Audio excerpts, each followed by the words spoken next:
ஒருங்கிணைறது அதிமுக நல்லதுக்கா, இல்லை பாஜகவினுடைய நலனுக்கா, இல்லை பாஜகவினுடைய நிர்பந்தத்தினாலா அப்படிங்கிறத செங்கோட்டையன் அவர்களும் அதிமுகவில் இருப்பவர்களும் விளக்க வேண்டும். இது இன்டர்னல் அஃபேர்ஸ் தான், நான் ஒத்துக்கிறேன். ஆனால் இன்டர்னல் அஃபேர்ஸ் வந்து இன்டர்னலாக இருக்கிற வரைக்கும் தான் அது இன்டர்னல் அஃபேர்ஸ். வெளியில் வந்துருச்சுன்னா அதை பற்றி யார் வேண்டும் என்றாலும் விவாதிக்கலாம்.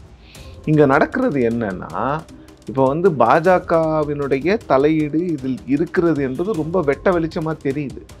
இது வரைக்கும் ஓபிஎஸ் அவர்களை வந்து எல்லாரும் கிண்டல் பண்ணிட்டு இருந்தாங்க. இவர் எடுத்துட்டு போய் அதிமுகவினுடைய விவகாரங்களை பாஜகவிடம் சொல்றாரு அப்படின்னு. இப்போ செங்கோட்டையன் என்ன செய்து கொண்டிருக்கிறார்? இது வந்து indiscipline. Of course indiscipline. Okay. April 11ஆம் தேதி அதிமுக பாஜகவினுடைய கூட்டணியை அனௌன்ஸ் பண்ணும்போது அமித்ஷா என்ன சொன்னாரு?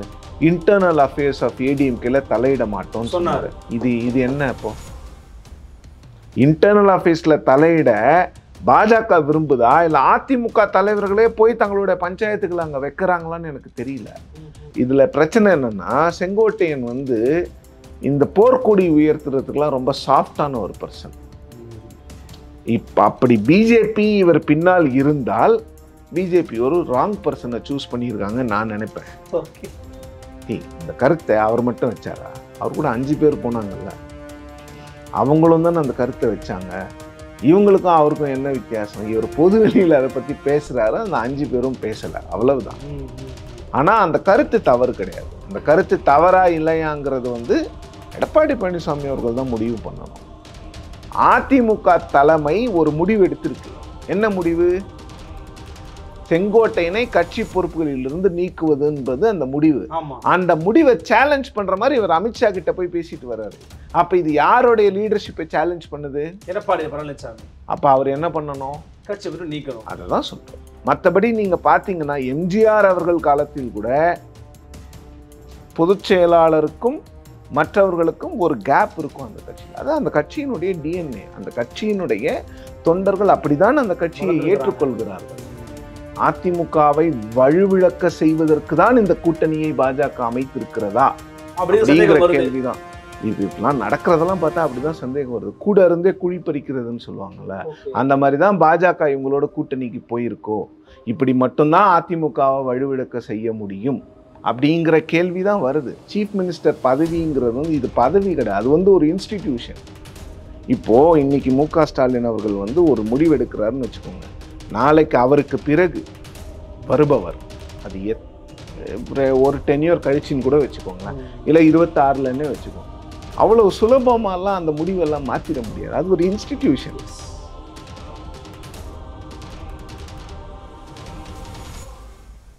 நலம் தரும் நல்லார் சித்த மருத்துவமனை இதய நோய், சர்க்கரை நோய், பக்கவாதம், சிறுநீரக பிரச்சனை, தண்டுவடம் மற்றும் மூட்டு பிரச்சனைகளுக்கு மிகச்சிறந்த மருத்துவமனை கிருஷ்ணகிரி, சென்னை மற்றும் மதுரை. தொடர்புக்கு 8807666117 மற்றும் 8807666118. Nimati Property Management. Contact 7667008999. அன்னை பர்னிச்சர்ஸ். அன்னை திருமண சீர்வரிசை பொருட்கள், டிவி, ஃபிரிட்ஜ், வாஷிங் மெஷின் உள்ளிட்ட 200க்கும் மேற்பட்ட பொருட்கள் அடங்கிய திருமண சீர்வரிசை ரூபாய் 99,000 மட்டுமே. தமிழகம் முழுவதும் இலவச டோர் டெலிவரி. தொடர்புக்கு 7550014440 9345044044. ஃபோர்த் எஸ்டேட் தமிழ் நேயர்களுக்கு அருள்மொழிவர்மனின் அன்பார்ந்த வணக்கங்கள். இது உங்கள் ஃபோர்த் எஸ்டேட் தமிழ் வழங்கும் பெருதினும் பெருதுக நிகழ்ச்சி. இன்றைக்கு நம்முடைய இணைகிறார் டெக்கன் ஹெரால்டு ஊடகத்தின் ஆசிரியர், மூத்த பத்திரிகையாளர், மரியாதைக்குரிய திரு சிவப்பிரியன் அவர்கள். வணக்கம் சார். வணக்கம். எப்படி இருக்கீங்க? நல்லா இருக்கேன். மிக்க மகிழ்ச்சி. நலமாக இருக்கேன் சார். இப்போ நீங்கள் பார்த்துருப்பீங்க, அதிமுகவில் நடந்து கொண்டிருக்கக்கூடிய உட்கட்சி பிரச்சனைகள் தான் நம்ம அதை வெளிப்படையாக சொல்லி தான் ஆகணும். ஏன்னா இதை உட்கட்சி பிரச்சனையை குறித்து எல்லாரும் பேசிக்கிட்டே இருக்கிறாங்கன்னா அந்த மாதிரி பிரச்சனைகள் வந்துக்கிட்டே இருக்குது. ஸோ எல்லாரும் பேசிக்கிட்டே இருக்கிறாங்க அப்படிங்கிறத நம்ம பார்க்குறோம்.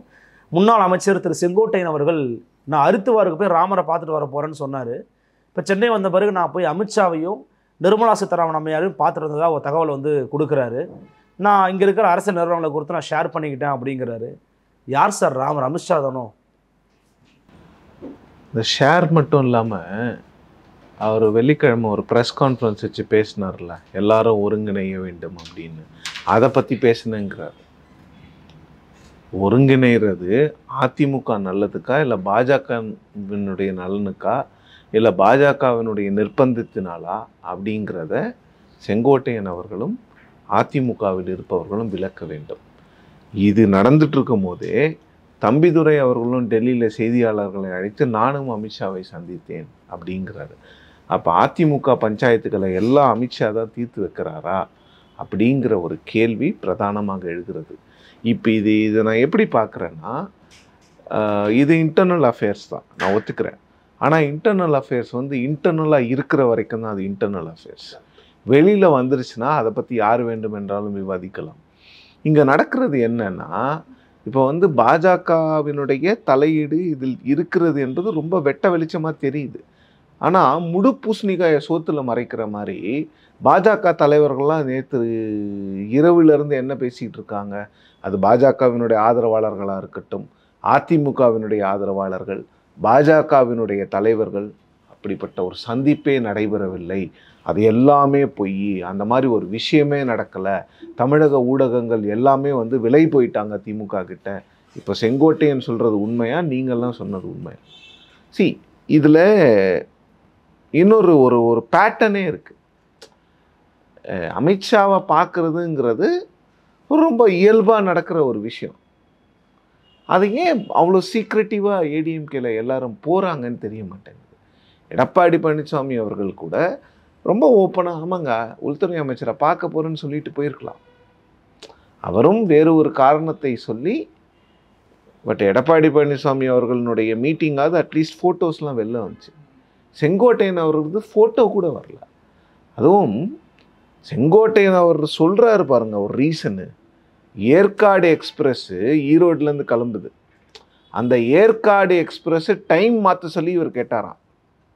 அதுக்கு ஹோம் மினிஸ்டரை பார்ப்பாராம் செங்கோட்டையன். இதெல்லாம் என்னங்க இது, காதில் பூ சுற்றுற மாதிரி இல்லை. இதெல்லாம் எப்படி மக்களை முட்டாள்கள் என்று நினைக்கிறாரா செங்கோட்டையன்னு எனக்கு புரியல. திரு எடப்பாடி பழனிசாமி அவர்களாவது ஒரு 7-8 கோரிக்கை சொன்னார், இதெல்லாம் அமித்ஷா கிட்ட நாங்கள் சொன்னோம் அப்படின்னாரு. அது கூட நிதி விடுவிக்கணும், அதெல்லாம் இஷ்யூஸுங்க. இது ஒரு தமிழ்நாட்டில் ஓடுற ஒரு 200 ரயிலில் ஒரு ரயில் ஏற்காடு எக்ஸ்பிரஸ். அந்த ஏற்காடு எக்ஸ்பிரஸ் டைம் மாற்றணும் அப்படிங்கிறத நான் அமித்ஷா கிட்ட பேசினேன். உடனே அமித்ஷா வந்து ரயில்வே மினிஸ்டர் வர வச்சாரு. இதெல்லாம் நம்புற மாதிரி இருக்கா?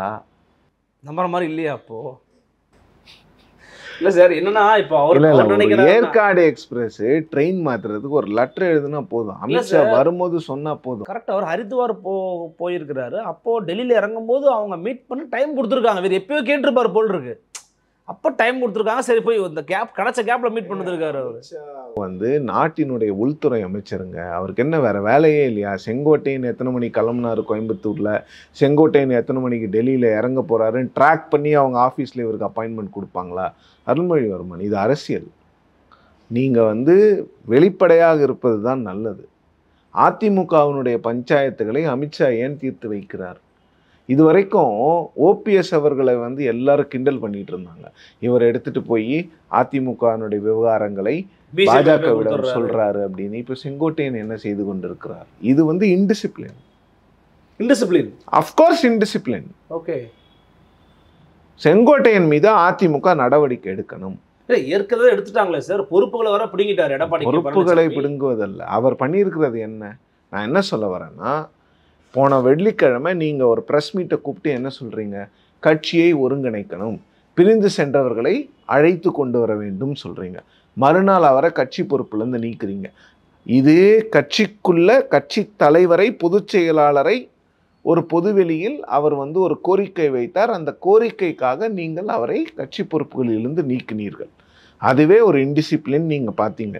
அப்போது உங்கள் கட்சி விவகாரத்தை நீங்கள் ஒரு நடவடிக்கை எடுத்த பிறகு இன்னொரு கட்சியினுடைய தலைவரிடம் சென்று இதை நான் விவாதித்தேன், உள்துறை அமைச்சரிடமும் விவாதித்தேன், நிதித்துறை அமைச்சரிடமும் இதை பற்றி விவாதித்தேன் அப்படின்னு சொல்லும்போது அப்போ அவர் மீது நீங்கள் என்ன நடவடிக்கை எடுக்கணும்? கட்சியை விட்டு தான் நீக்கணும். அதை தான் சொல்கிறேன்.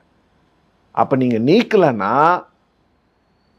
அப்போ அங்கே வேற ஏதோ பிரச்சனை அதிமுகலன்னு அர்த்தம்.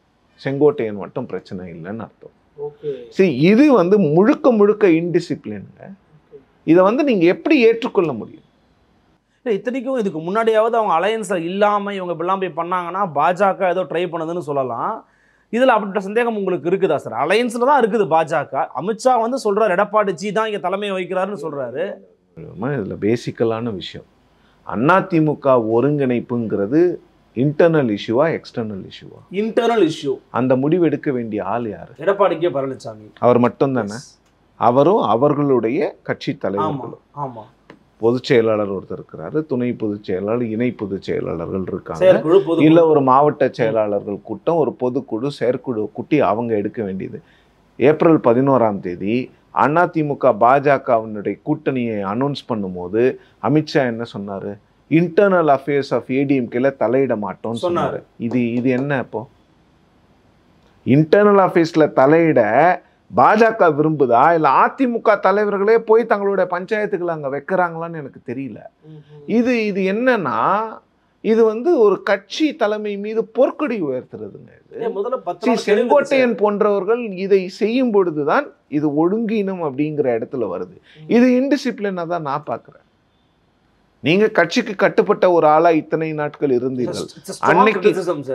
அன்னைக்கு இன்டிசிப்ளின்ங்க. இது கட்சி கட்டுப்பாட்டுக்கு மீறது. இதுதான் அன்னைக்கு இல்ல, இதுதான் கட்சி கட்டுப்பாட்டை மீறது. பிரஸ் மீட் கூட நீங்க விட்டுறீங்க. இல்ல பிரஸ் மீட்ல அவர் ஒரு கருத்தை சொல்றாரு. ஓகே. அந்த கருத்து பரவலாக கட்சியில் பேசப்பட்ட கருத்து. பிளஸ் 10 நாள் கெடு விதிக்கிறாரு.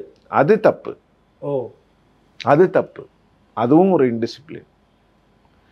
நீங்க இதுல பிரச்சனை என்னன்னா, செங்கோட்டையன் வந்து இந்த போர்க்கொடி உயர்த்துறதுக்கெல்லாம் ரொம்ப சாஃப்டான ஒரு பர்சன். இப்ப அப்படி பிஜேபி இவர் பின்னால் இருந்தால் பிஜேபி ஒரு ராங் பர்சனை சூஸ் பண்ணியிருக்காங்க நான் நினைப்பேன். ஏன்னா நான் சொன்னது பிஜேபி பின்னால் இருந்தால், அந்த இருந்தால் அப்படின்ற வார்த்தையை நீங்க ஆட் பண்ணிக்கலாம். அதை எடிட் பண்ணக்கூடாது யாரும், அப்படியே போட்டுருவேன். சரியா? அப்போ இப்போ இங்கே என்ன பிரச்சனைனா, செங்கோட்டையினால் வந்து இந்த பொற்கொடி உயர்த்துறதுக்குலாம் அவருக்கு தெரியாது. அவருக்கு வந்து இந்த கட்சி தலைமை என்ன சொன்னாலும் அதனுடைய கட்டுப்பாடை கேட்டு கேட்டு கேட்டு கேட்டு அவர் வந்து பழகிட்டார், விசுவாசி. அப்போ அவர் வந்து என்ன சொல்றாரு, இந்த கருத்தை அவர் மட்டும் வச்சாரா? அவர் கூட 5 பேர் போனாங்கல்ல, அவங்களும் தானே அந்த கருத்தை வச்சாங்க. இவங்களுக்கும் அவருக்கும் என்ன வித்தியாசம்? இவர் பொது வெளியில் அதை பற்றி பேசுகிறாரு, அந்த 5 பேரும் பேசலை, அவ்வளவுதான். ஆனால் அந்த கருத்து தவறு கிடையாது. அந்த கருத்து தவறா இல்லையாங்கிறது வந்து எடப்பாடி பழனிசாமி அவர்கள் தான் முடிவு பண்ணணும். கரெக்டாக ஓகே. ஒருங்கிணைக்கணுங்கிறது வந்து ரொம்ப நாளாக கட்சியில் இருக்கக்கூடிய குரல், அது தவறு இல்லை. கெடு விதிப்பது என்பது வந்து ஒரு கட்சி தலைமைக்கு ஓரளவுக்கு ஒரு சேலஞ்ச் பண்ணுற மாதிரி, அது நீங்கள் பண்ணீங்கன்னா கட்சியிலேருந்து நடவடிக்கை பாயும். அதை மீறி உங்களை கட்சி பொறுப்புலேருந்து நீக்கின பிறகு என்னையா நீக்குறீங்க, நான் போய் அங்கே எங்கே போகணுமோ அங்கே போகிறேங்கிற மாதிரி, இது வந்து அதிமுகவையும் அதிமுகவினுடைய லீடர்ஷிப்பையும் சேலஞ்ச் பண்ணுற மாதிரி இருக்குது செங்கோட்டையன் அவர்களுடைய ஆக்ஷன்ஸ். அதனால தான் நான் அதை இன்டிசிப்ளின்ங்கிறேன். நீங்கள் ஒன்றுமே இல்லாமல் இதுவரைக்கும் செங்கோட்டையன் வந்து 3 முறை என்னமோ நிதியமைச்சரை சந்திச்சார். பிப்ரவரியில் அவர் கொஞ்சம் எடப்பாடி பழனிசாமி அவர்களுக்கு எதிராக பேசி கொண்டிருந்த நேரத்தில் உள்துறை அமைச்சர் பார்க்கல, நிதியமைச்சரை பார்த்தாரு. அப்பெல்லாம் நம்ம இதை இன்டிசிப்ளின் சொல்லலாம். இப்போ ஏன் சொல்றோம்னா, கட்சி பொறுப்புகள்லேருந்து நீக்கப்பட்டிருக்கிறார் ஒரு கருத்து பேசினதுக்காக. அந்த கருத்தையே நான் பிஜேபி கிட்ட போய் சொல்லிட்டு வந்தேன்னு சொல்லும் போது அப்போ அவர் யாரை சேலஞ்ச் பண்றாரு? நான் ஒரு கொஸ்டின் கேட்குறேன். தேர் இந்த அலையன்ஸ், அதிமுக பாஜக ஒரு கூட்டணியில் இருக்கிறாங்க. அப்போ பேச்சு வாக்கில் பேசும்போது ஏனுங்க டிடி வெளியில் போயிட்டாரு, நாங்கள் வந்து அதனால் அதை பற்றி பேசணும், அது கூட நீங்கள் பார்க்கலாம்ல. ஒரு அலையன்ஸ் பார்ட்னரில் இருக்கிற ஒரு முக்கியமான ஒரு தலைவர் அதை பற்றி டிஸ்கஸ் பண்ணிட்டு போகிறார், அதெல்லாம் உங்களுக்கு பிரச்சனை? செங்கோட்டையனை எல்லா பொறுப்புலேருந்து நீக்கிட்டாங்கங்க, அது புரியுதா உங்களுக்கு? செங்கோட்டையன் இப்போ எந்த பொறுப்புலையும் இல்லை கட்சியில், அவர் ஒரு தொண்டர். அப்போ எல்லாரையும் கூப்பிடுங்க, ஒவ்வொரு தொண்டராக கூப்பிட்டு கருத்து கேளுங்க. இங்கே வந்து நான் பேசுகிறது வந்து அதிமுகவினுடைய அந்த மிலிட்ரி டிசிப்ளின் பாயிண்ட் ஆஃப் வியூலேருந்து நான் பேசிகிட்டு இருக்கேன். அதிமுக தலைமை ஒரு முடிவு எடுத்திருக்கு. என்ன முடிவு? செங்கோட்டையனை கட்சி பொறுப்புகளிலிருந்து நீக்குவதுன்றது அந்த முடிவு. அந்த முடிவை சேலஞ்ச் பண்ற மாதிரி இவர் அமித்ஷா கிட்ட போய் பேசிட்டு வர்றாரு. அப்ப இது யாருடைய லீடர்ஷிப்பை சேலஞ்ச் பண்ணுது? எடப்பாடி பழனிசாமி. அப்ப அவர் என்ன பண்ணணும்? கட்சி விட்டு நீக்கணும். அதை தான் சொல்றோம். நீக்கிறதோ இல்லை நோட்டீஸ் கொடுக்கறதோ ஏதாவது ஒன்று பண்ணாதான் அப்போ வந்து இது வந்து பிஜேபி உள்ள இருக்கா இல்லையாங்கிற வெளிப்படையான விஷயங்கள் வெளியில வரும். அப்படி இல்லைன்னா பிஜேபியோட ப்ரெஷருக்கு அதிமுக ஈல்ட் ஆகுதுங்கிற ஒரு மெசேஜ் வந்து ரொம்ப வெளிப்படையா போயிடும். இன்க்ளூடிங் எடப்பாடி எல்லாருமே. இப்போ என்னன்னா இன்னும் எலெக்ஷனுக்கு இன்னும் ரொம்ப நாள்லாம் இல்லை. உங்களுக்குள்ளேயே சண்டை போட்டுக்கிட்டு இருந்தீங்கன்னா அப்புறம் நீங்க மக்கள்கிட்ட போய் மக்களோட பிரச்சனையை எப்ப பேசுறதுங்கிறேன் நான். எதிர்கட்சியில திமுக கொண்டு ரொம்ப ஜாலியா இருக்கிறாங்க சார். அவங்க பாட்டு அவங்க வேலையை பார்த்துக்கிட்டு இருக்காங்க. 4 வருஷமா இதை தாங்க சொல்லிட்டு இருக்கோம் பத்திரிகையாளர்களா. இந்த கவர்மெண்ட்டை கேள்வி கேட்கறதுக்கு ஆளே இல்லை. பத்திரிகையாளர்கள் எப்பவுமே வந்து மீடியா மட்டும் ஐசோலேட்டடா கேள்வி கேட்டால் எந்த அரசாங்கமும் செவி சாய்க்காது. 2017 முதல் 21 வரை மீடியாவினுடைய வார்த்தைகளையும் எதிர்க்கட்சிகளினுடைய அந்த கோரிக்கைகள் எதிர்க்கட்சிகளை பார்த்து அரசாங்கம் பயந்தது என்றால் மீடியாவும் எதிர்க்கட்சிகளும் ஓரணியில் இருந்தார்கள். 2 பேருக்குமே மக்கள் சேவை தான் முக்கியம். இப்போ மீடியா ஒரு பக்கம் இருக்கு, எதிர்க்கட்சி வேற பக்கம் இருக்கு. ஏன்னா எதிர்க்கட்சி மீடியாவை ஒருங்கிணைப்பதே கிடையாது. மீடியாவை இப்போ என்ன நடக்குதுன்னா எல்லாருக்குமே டார்கெட் மீடியா தான். திமுகவும் என்ன சொல்றாங்கன்னா நீங்க விலை போயிட்டீங்க. அதிமுகவும் பாஜகவும் என்ன சொல்றாங்க? இன்னைக்கு காலையில பாஜகவினுடைய ஒரு சட்டமன்ற உறுப்பினர் ப்ரூஃப் கேட்டிருக்காங்க. செங்கோட்டையனை அமித்ஷா சந்தித்ததுக்கான ப்ரூஃப் செங்கோட்டையனே சொல்லிட்டார். இப்போ செங்கோட்டையன் கிட்ட ப்ரூஃப் கேட்பாங்களா அவங்க? அவர் வேற செங்கோட்டைன்னு நினைக்கிறேன் அப்படின்னு சொன்னாலும் வாய்ப்பு இருக்கு. இல்லை இது வந்து பிஜேபி ஏன் இன்டர்ஃபியர் ஆகுது அப்படிங்கிற கேள்விக்குள்ளதான் எல்லாமே அடங்கும். இல்லை இது அமித்ஷா வந்து இந்த மீட்டிங்கை தவிர்த்துருக்கணுமா இல்லையா சார்? ஏன்னா இது நம்ம மீட் பண்ணோம்னா இது அவங்க இல்லை அருள்மொழிவர்மன், நீங்க அமித்ஷா தவிர்க்கணுங்கிறத நான் ஒத்துக்கிறேன். பட் அதிமுக பிரச்சனைகளை செங்கோட்டையன் முதல்ல அங்க கொண்டு போறாருன்னா அப்ப நீங்க யாரை வந்து நீங்க முதல்ல கேள்வி கேட்கணுங்கிறது தான். பாஜக முதல்ல இருந்தே தலையிட்டு தான் இருக்கு எல்லா விஷயத்திலும். பாஜக என்ன சொன்னாங்க? ஓபிஎஸோட இணைந்து செயல்படுங்கன்னு 2023 ஈரோடு இடைத்தேர்தலில் சொன்னாங்க. எடப்பாடி பழனிசாமி முடியாதுன்னு சொன்னாரா இல்லையா? சொன்னார். கூட்டணியிலேருந்து வெளியில போன பிறகு திருப்பி வாங்கன்னு சொன்னாரா? பாஜக கூப்பிட்டாங்க. எடப்பாடி பழனிசாமி அவர்கள் என்ன சொன்னாங்க? முடியாது, நான் வரமாட்டேன்னு சொன்னாங்க. 1.5 வருஷம் அந்த ஸ்டாண்ட்ல இருந்தாங்களா இல்லையா? அப்போ உங்களால வந்து பாஜகவோட ப்ரெஷரை ரெசிஸ்ட் பண்ண முடியும். ரெசிஸ்ட் பண்ண எடுத்துக்காட்டு, ரெசிஸ்ட் பண்ண இன்ஸ்டன்சஸ் பாஸ்ட்ல இருக்கு. அப்ப இப்ப ஏன் முடியலங்கிறது தான் கேள்வி. இதுல பாஜக மீது கடுமையான விமர்சனங்கள் உண்டு. ஆனால் நீங்க ஏன் ஆக்ஷன் எடுக்க தயங்குறீங்கிறது தான் இங்க கேள்வி. மேபி எதிர்பார்க்கிறீங்களா? Maybe in some days or some few hours இல்ல இடிக்கப்படுவார். உண்மையிலே செங்கோட்டையன் அவர்கள் மீது நடவடிக்கை வந்தால் அது பாஜக அதிமுக அலையன்ஸ்குள்ள ஒரு மிகப்பெரிய ஒரு பூகம்பத்தை ஏற்படுத்தும். பட் அந்த அளவுக்கு அதிமுக போகுமா அப்படிங்கிறது தான் இப்போ கேள்வி. இல்லை நீங்கள் பார்த்த வரைக்கும் பாஸ்ட் ரெக்கார்டை நீங்கள் பார்த்துருப்பீங்க, இபிஎஸோட ஆக்டிவிட்டிஸை பார்த்துருப்பீங்க. ஏன்னா நிறைய பேர் சொன்னாங்க அவர் இந்த ப்ரெஸ் மீட் கொடுத்த போது அவர் பண்ணனால தாங்க ஆச்சரியம், அவருடைய நடவடிக்கைக்கு அவர் பண்ணியிருப்பாருன்னு எல்லாருக்குமே தெரியுங்க அப்படின்னு சொன்னாங்க. அதனால நான் உங்கள்கிட்ட திருப்பி கேட்குறேன். இல்லை அந்த கெடு வந்து அதுக்கு அவர் பண்ணி தான் ஆகணும். அது அவரை கொஞ்சம் ப்ரொவோக் பண்ணுற விஷயம் தான். ப்ரொவோக் பண்ணுற விஷயம் தான். நீங்கள் கட்சி தலைமைக்கெல்லாம் கெடு வைக்க முடியாது. ஓகே, அது அவர் வந்து உங்களால் அடையாளப்படுத்தப்பட்டவருங்கிறதெல்லாம் பழைய பஞ்சாங்கம். அதெல்லாம் ரொம்ப நாள் நீங்கள் பேசிகிட்டு இருக்க முடியாது. ஓபிஎஸ்க்கு ஏன் அரசியலில் எதிர்காலம் இல்லாமல் போனது? பழைய பஞ்சாங்கம் பேசுனதுனால தான். அம்மாவால் அடையாளம் காட்டப்பட்டவர், அம்மாவால் அடையாளம் காட்டவர், அதெல்லாம் கரெக்டுங்க. இப்போ என்ன பாலிட்டிக்ஸ் வந்து எல்லாமே டைனமிக் தான். எதுவும் ஸ்டாட்டிக்காக எதுவுமே நிற்காது. அப்படி பார்த்தா வயசில் வந்து மூக்க அழகிரி தான் பெரியவர். ஏன் கருணாநிதி அவர்களுடைய 2வது மகன் ஸ்டாலின் அவர்கள் வந்து இன்னைக்கு திமுகவினுடைய தலைவராகவும் தமிழ்நாடு முதலமைச்சராகவும் இருக்கிறார். யார் உழைக்கிறாங்களோ அவங்க தான் அந்த இடத்துக்கு வருவாங்க.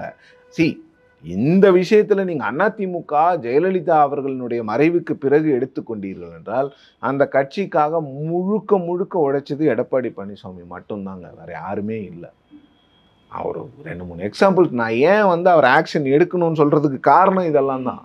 அந்த கட்சியை அவர் வளர்த்துருக்காரு. 2017ஆம் ஆண்டு வேஃபர் தின் மெஜாரிட்டியில் இருந்ததை லோக்சபா எலெக்ஷனில் தோத்தாலும் பரவாயில்லைன்னு சொல்லிட்டு சட்டமன்றத்தில் அந்த பை எலெக்ஷனில் கான்சென்ட்ரேட் பண்ணி ஜெயிச்சு வந்தாங்க. அதன் பிறகு விக்கிரவாண்டி மற்றும் நாங்குநேரியில் மீண்டும் வெற்றி பெற்றார்கள். அதன் பிறகு அந்த சட்டமன்ற தேர்தல் வந்ததில்ல 21ல் 4 மாதம் எடப்பாடி பழனிசாமி அவர்கள் பிரச்சாரம் பண்ணார். ஒட்டுமொத்தமாக ஓபிஎஸ் போனதே 15 தொகுதி. நீங்கள் போய் கணக்கு பாருங்கள். 15 தொகுதிக்கு போகிறாரு. போயிட்டு வந்து எனக்கு ஆப்போசிஷன் லீடர் போஸ்ட் கொடுங்கன்னு கேட்குறாரு. யார் கொடுப்பா?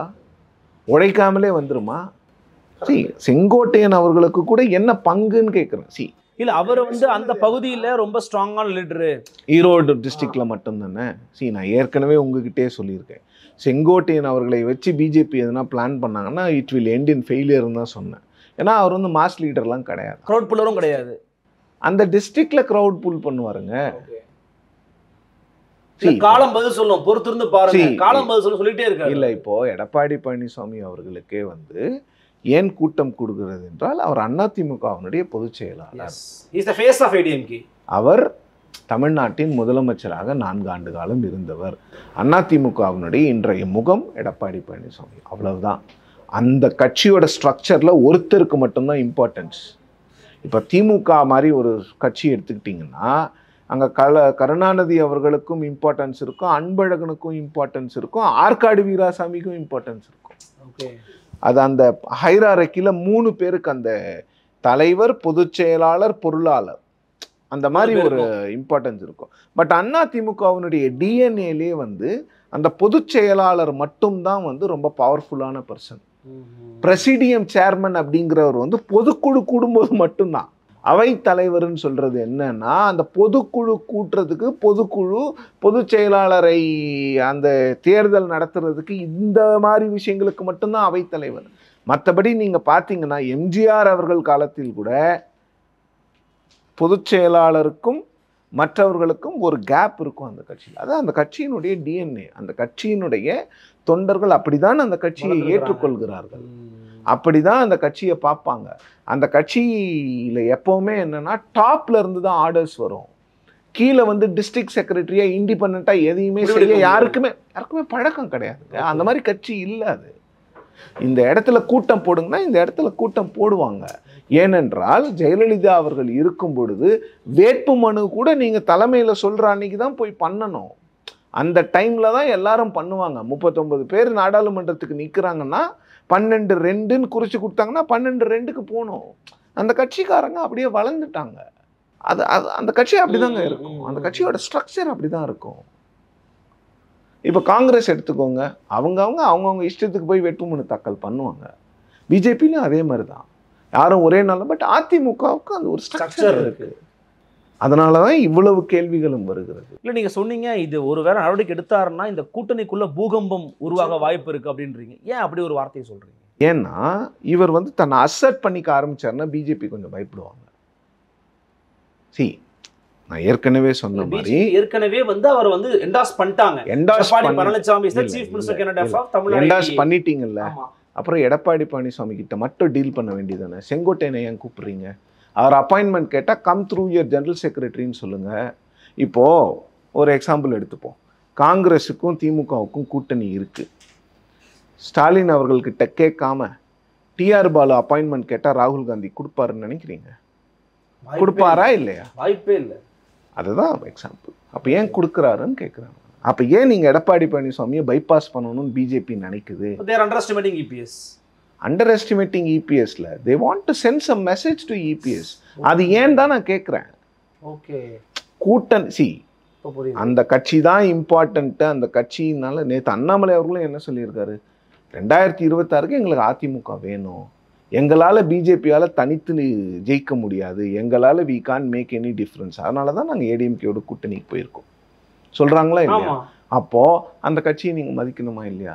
அந்த கட்சியோட தலைவரால் நீக்கப்பட்ட ஒருவரை நீங்க எப்படிங்க மீட் பண்றீங்க? முதல்ல அங்கேயே நீங்க கேட்குற கேள்வியிலே அடிபட்டு போயிடுது எல்லாமே அவங்களுக்கு.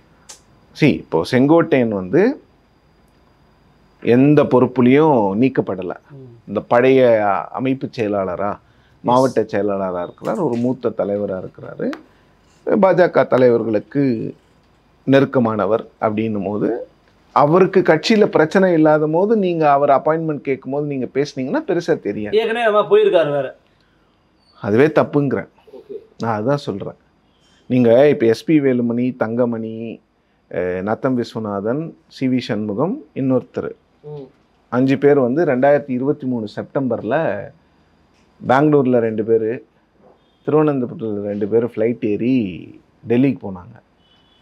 அலையன்ஸ்லேருந்து வாக் அவுட் பண்ணுறதுக்கு முன்னால். அதுவும் எடப்பாடி பழனிசாமி அவர்களோட பர்மிஷனோட போனது. மீடியாவுக்கு தெரியக்கூடாதுன்றதுனால 4 இடத்துலேருந்து 4 பேர் பிரிஞ்சு போனாங்க. ஆனால் இறங்க போகிறது டெல்லியில் தானே. சரி, இது எல்லா கட்சியிலும் நடக்குங்க. அவங்களுக்கு ஏடிஎம்கேக்கு இப்போ கொஞ்சம் இந்த மாதிரி கிரைசிஸ் இருக்குது. இது எல்லா கட்சியிலையும் நடக்கக்கூடிய ஒரு விஷயம் தான். இதில் இப்போ நம்ம ரீசெண்டாக இன்னொரு டெவலப் பண்ணி நான் கேட்டு நிறைவு பெற விரும்புகிறேன். டிடிவி தினகரன் அவர்கள் வந்து இப்போ என்டிஏ உள்ள இல்லை, நயினார் அவர்களை தான் அவர் சார்ஜ் வைக்கிறாரு. At the same time Edappadi பழனிசாமியை சிஎம் கேண்டிடேட் ஏற்றுக்க முடியாது அப்படிங்கிற ஸ்டாண்டையே வந்து எக்ஸ்பிரஸ் பண்ணுறாரு.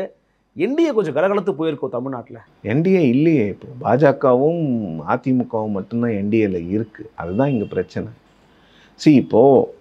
இப்போ இதெல்லாம் எங்கே என்னை கொண்டு வந்து நிறுத்துதுன்னா, இதெல்லாம் எனக்கு ஒரு கேள்வியை கொடுக்குது. அந்த கேள்வி என்னன்னா, அப்போ அதிமுகவை கலகலக்க வைப்பதற்கு, அதிமுகவை வலுவிழக்க செய்வதற்கு தான் இந்த கூட்டணியை பாஜக அமைத்திருக்கிறதா அப்படிங்கிற கேள்விதான். இது இப்பெல்லாம் நடக்கிறதெல்லாம் பார்த்தா அப்படிதான் சந்தேகம் வருது. கூட இருந்தே குழி பறிக்கிறதுன்னு சொல்லுவாங்கல்ல, அந்த மாதிரி தான் பாஜக இவங்களோட கூட்டணிக்கு போயிருக்கோ. இப்படி மட்டும்தான் அதிமுகவை வலுவிழக்க செய்ய முடியும் அப்படிங்கிற கேள்வி தான் வருது. பேசிக்கலாங்க, ஒரு கட்சி, அந்த கட்சியினுடைய லீடரோட நீங்கள் வந்து டீல் பண்ணுறீங்க. இன்னொன்று, நமக்கெல்லாம் செங்கோட்டையன் அவர்கள் வந்து சீனியர் லீடருன்னு அறியப்படலாம். ஆனால் அந்த கட்சியை பொறுத்த வரைக்கும் அவர் துணை பொதுச் செயலாளரோ இணை பொதுச் செயலாளரோ இல்லை சட்டமன்றத்தில் எந்த பொறுப்பும் கிடையாது. ஏப்ரல் 11ஆம் தேதி அந்த அலையன்ஸ் அனௌன்ஸ் பண்ணப்படும் போது மேடையில் எடப்பாடி பழனிசாமி அவர்களோடு இருந்தவர்கள் திரு ஆர்பி உதயகுமார் கீழே உட்கார்ந்தார் நினைக்கிறேன். ஆர்பி உதயகுமார், எஸ்பி வேலுமணி, இவர் தங்கமணி, கேபி முனுசாமி, ஆர்பி உதயகுமார், இவங்கெல்லாம் அங்க இருந்தாங்க. யாரு மேடையில இருந்தாங்கன்னு எனக்கு ஞாபகம் இல்லை. எடப்பாடி பழனிசாமியோட கேபி முனுசாமி பக்கத்துல உட்கார்ந்துருந்தாரு. இன்னும் யாரோ ஒரு லீடர், அது எஸ்பி வேலுமணியா இல்ல தங்கமணியான்னு எனக்கு கரெக்டா தெரியல. இவங்களை யாரோ ஒருத்தர் இருந்தாங்க. இந்த பக்கம் அமித்ஷா அவர்களுக்கு பக்கத்துல அண்ணாமலை உட்கார்ந்துருந்தாரு. அதுக்கப்புறம் நயினார் இருந்தாருன்னு நினைக்கிறேன், எனக்கு கரெக்டா தெரியல. டிரான்ஸ்லேட் பண்ணார் ஸ்ரீகாந்த். பட் ஆர்பி உதயகுமார் அவர்களும் எஸ்பி வேலுமணி அவர்களும் தங்கமணி அவர்களும் கேபி முனுசாமி, எடப்பாடி பழனிசாமி அவர்கள், இந்த 5 பேரும் அங்கே இருந்தாங்க. அங்கே செங்கோட்டையன் கிடையாது. நீங்கள் டீல் பண்ணுறீங்கன்னா ஒரு ஏடிஎம்கே இண்டிபெண்ட்டாக ஒரு லீடரை, அப்போ நீங்கள் பர்மிஷன் வாங்கியிருக்கணுமா இல்லையா, அவங்கக்கிட்ட கேட்கணுமா இல்லையா, கன்சல்ட் பண்ணணுமா இல்லையா, நான் அவரை மீட் பண்ணலாமா இல்லையான்னு. நான் ஏன் காங்கிரஸ் டிஎம்கே எக்ஸாம்பிள் கொடுத்தேன்னா, ஒரு கூட்டணி அப்படி தான் நீங்கள் மதிக்கணும். உண்மை, எக்ஸாக்ட்லி ட்ரூ. நீங்கள் யார்கிட்ட டைரெக்டாக டீல் பண்ணுறீங்க? நீங்களே அனௌன்ஸ் பண்ணிட்டீங்க எடப்பாடி பழனிசாமி தான் கேண்டிடேட் அப்படின்னு. அண்ணாமலை ஒவ்வொரு நாளும் அதை சொல்லிக்கிட்டு இருக்கிறாரு எல்லா மேடைகளிலும். நயினாரும் சொல்லிக்கிட்டே இருக்கிறாரு. இப்போ எடப்பாடி பழனிசாமி அவர்களை கேண்டிடேட்டாக வச்சுக்கிட்டு சீஃப் மினிஸ்டரியல் கேண்டிடேட்டுன்னு சொல்லிட்டு கட்சி எடப்பாடி பழனிசாமி அவர்களால் கட்சி பொறுப்புகளிலிருந்து நீக்கப்பட்ட ஒருவரை நீங்கள் கூப்பிட்டு பேசுனீங்கன்னா அப்போ என்ன சிக்னல் நீங்கள் கொடுக்குறீங்க? அப்போ அதிமுகவை வலுவிழக்க செய்வது தான் உங்கள் வேலையா, அதுதான் உங்கள் அஜெண்டாவா அப்படிங்கிற கேள்வி வருதுல்ல. இப்போ சில பேர் எழுதுறத பார்க்க முடியுது. ஒரு வேளை இது நீடிச்சுது அப்படின்னா நிச்சயமா போதும் பாவங்க கூட்டணி, நான் கிளம்புறேன், நீங்கள் இதே மாதிரி தான் பண்ணிக்கிட்டு இருப்பீங்க அப்படின்னு இந்த கூட்டணியை விலக்கி வைக்க கூட ஒரு முடிவு இருக்கிறதா சில பேர் சொல்கிறாங்க.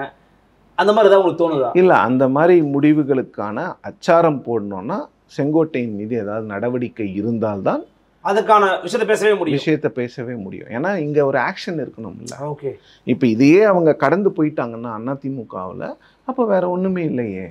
அப்போ எந்த பாயிண்ட்ல அவங்க வெளியில வருவாங்க சொல்ல முடியாது. இந்த அலையன்ஸே எப்படி உருவாச்சுங்கிறதே எல்லாருக்கும் சந்தேகமா இருக்கு.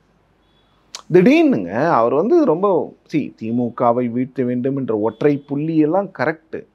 பட் அதுக்கான ஒரு இண்டிகேஷனே இல்லாமல் திடீர்னு போயிட்டு பார்க்குறது. இதை வந்து செங்கோட்டையன் அவர்கள் வந்து, நான் அமித்ஷா அவர்களை பார்த்தேன், கட்சியினோட ஒருங்கிணைப்பு பற்றி பேசினேன், எல்லாரும் ஒருங்கிணைக்கணும்னு செங்கோட்டையன் அவர்கள் பேசுகிறாருன்னா அமித்ஷாவோட பர்மிஷன் இல்லாமல் பேச மாட்டார். அப்போது செங்கோட்டையன் வந்து யாரோட லீடர்ஷிப்பை சேலஞ்ச் பண்ணுறாரு? எடப்பாடிக்கே பழனிசாமி. அதுதான். அப்போது அவர் மீது ஆக்ஷன் இருக்கணுங்கிறது தான் நியதி. அதுதான் நேச்சுரல் ப்ராசஸ், அதுதான் நேச்சுரல் ஜஸ்டிஸ். அது நடக்குமான்றதை பொறுத்திருந்து பாருங்க. இதில் என்னன்னா, செங்கோட்டையன் அவர்கள் இதை தான் பேசுவாருன்னு நான் முதல்ல சொன்னேன். நான் கணிக்காத ஒரே விஷயம் கெடு விதிப்பார் அப்படிங்கிறது. ஸோ இதில் என்ன நான் ஒன்றே ஒன்று என்னன்னா, இதை ஏன் சொல்கிறேன்னா, பத்திரிகையாளர்கள் மீது அவ்வளோ விமர்சனம் வருதில்ல. அன்னைக்கு செங்கோட்டையன் இதை பண்ணுவாருன்னு சொன்னோம். இன்றைக்கி செங்கோட்டையன் இன்டிசிப்ளினாக பண்ணும்போது அவர் மீது நடவடிக்கை எடுங்கன்னு இதே பத்திரிகையாளர்கள் தான் கேட்குறாங்க. நடுநிலை என்பது வந்து எங்களுடைய பேச்சில் இருக்கும். இன்னைக்கு காலைல ப்ரூஃப் கேட்டாங்கல்ல, அந்த மாதிரி எங்கே போய் ப்ரூஃபை கொண்டு வர்றது? நீங்கள் ஃபோட்டோ ரிலீஸ் பண்ணால் தானே ப்ரூஃப் வரும், இல்லைன்னா எப்படி ப்ரூஃப் வரும்? இதை வந்து உண்மையிலே பாஜக அந்த மாதிரி ஏதாவதுன்னா அதை நிறுத்திக்கணும், இல்லைன்னா அலையன்ஸ் ஜெல்லே ஆகாதுங்க. இது பிளவு நோக்கி நகர வாய்ப்பு இருக்குது. இல்லை, ஏடிஎம்கே கேடர்ஸ் எதுக்கு ஓட்டு போடணும் நினைப்பான்ல. பாஜக வந்து இன்னைக்கு தமிழ்நாட்டில் வந்து பெரிய கட்சியாக இருக்கலாங்க. ஆனால் 50 வருட காலம் அதிமுகங்கிறது வந்து தமிழ்நாட்டை 30 வருட காலம் ஆண்ட கட்சி. எம்ஜிஆர், ஜெயலலிதா போன்ற ஆளுமைகளால் நிர்வகிக்கப்பட்ட ஒரு கட்சி. அந்த கட்சிக்குன்னு கொள்கையில் பெரிதாக இல்லை என்றாலும் அந்த பர்சனாலிட்டி ட்ரிவன் பார்ட்டி அது. அந்த அந்த அந்த அந்த கட்சியால் தமிழ்நாட்டுக்கு எவ்வளவோ நன்மைகள் நடந்திருக்கு, எவ்வளவோ நன்மைகள் நடந்திருக்கு. எம்ஜிஆர் காலத்தில் பெரிதாக திட்டங்கள் இல்லை அப்படிங்கிறத நான் முழுமையாக நம்புகிறேன். அவர் காலத்தில் வந்து பெருமளவுக்கு டெவலப்மெண்ட்ஸ்லாம் தமிழ்நாட்டில் பெருசாக கிடையாது. ஆனால் ஜெயலலிதாவை நீங்கள் அந்த மாதிரிலாம் சொல்ல முடியாது. அவருடைய அந்த கமிட்மெண்ட் டு தமிழ்நாடு இருக்குல்ல, அதெல்லாம் அன்கொஷனபிள். அதெல்லாம் யாருமே கொஸ்டின் பண்ணல. இன்னைக்கு முதலமைச்சராக இருக்கிறவர் கூட அதை கொஸ்டின் பண்ணல. நிறைய இடங்கள்ல அவங்கள பாராட்டி இருக்கார். மாற்று கட்சியாக இருந்தாலும் இந்த ஒரு மியூசிக் யூனிவர்சிட்டின்னு நினைக்கிறேன், அதுக்கு வந்து வைஸ் சான்சலராக சிஎம் அப்பாயிண்ட் பண்ணியிருக்காங்க ஜெயலலிதா அவர்கள். அவங்கள நான் வணங்குறேன் இன்னைக்கு அப்படின்னு சொன்னார். ஸோ ஜெயலலிதா போன்றவர்கள் இருந்த கட்சியினுடைய தமிழ்நாட்டுக்கு அவர்களுடைய அந்த பங்களிப்புங்கிறது வந்து அளப்பரியது. டிஎம்கேவுடைய இது வந்து வேற லெவலில் இருக்கும். அவங்களோட இன்ஃப்ராஸ்ட்ரக்சர் ப்ராஜெக்ட்ஸ்லாம் இல்லைன்னு யாருமே, இது அதிமுக அளப்பரியதுன்னா அப்போ திமுக ஒன்றும் இல்லையான்லாம் வருவாங்க. இந்த சப்ஜெக்ட்ல நீங்க சொல்றீங்க கேட்பாங்க, அதுக்கெல்லாம் ஆட்கள் இருக்கிறாங்க. உடனே வந்து என்ன ஆச்சுன்னுலாம் கேட்பாங்க. இன்னைக்கு தமிழ்நாடு இப்படி வளர்ந்துருக்குன்னா அதுக்கு 2 கட்சிகளுமே காரணம். இதை நான் எல்லா இடங்களிலும் சொல்லி கொண்டு தான் இருக்கிறேன். அதெல்லாம் ஒன்றும் இல்லை. இன்னைக்கு வந்து இந்த மாநிலம் நம்பர் 1ல இருக்குன்னா அது ஒருத்தரால இல்லை, 2 பேர் சக்சஸிவ் கவர்மெண்ட்ஸ் தான். எப்போவுமே நான் வந்து ஒரு விஷயத்தை நம்புகிறவங்க, இந்த சீஃப் மினிஸ்டர் பதவிங்கிறது வந்து இது பதவி கிடையாது, அது வந்து ஒரு இன்ஸ்டிடியூஷன்.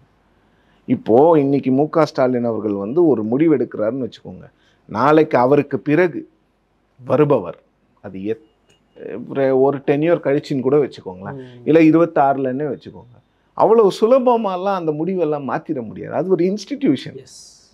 சீஃப் மினிஸ்டர் போஸ்ட்டுங்கிறது வந்து ஒரு இன்ஸ்டிடியூஷன், அது வந்து ஒரு பாலிசி டிசிஷன். அந்த கேபினெட்டுக்கு வந்து அவ்வளோ பவர் இருக்குது, அது வந்து ஒரு இன்ஸ்டிடியூஷன். அந்த இன்ஸ்டிடியூஷன் வந்து கலங்கப்படாமல் வந்திருக்கு இந்த 75 ஆண்டுகள் காமராஜரை தொடங்கி. ஸோ அதனால் இங்கே வந்து அந்த கட்சிக்கு அப்படின்னும் போது கொஞ்சம் எல்லாருமே கொஞ்சம் பொங்க தான் செய்வாங்க. பல விதமான விஷயங்களை வந்து ரொம்ப பொறுமை, எளிமையாக, ஆழமாக கொடுத்தீங்க சார். மிக்க நன்றி. நன்றி. நன்றி. இன்னும் சந்திக்கலாம். வணக்கம்.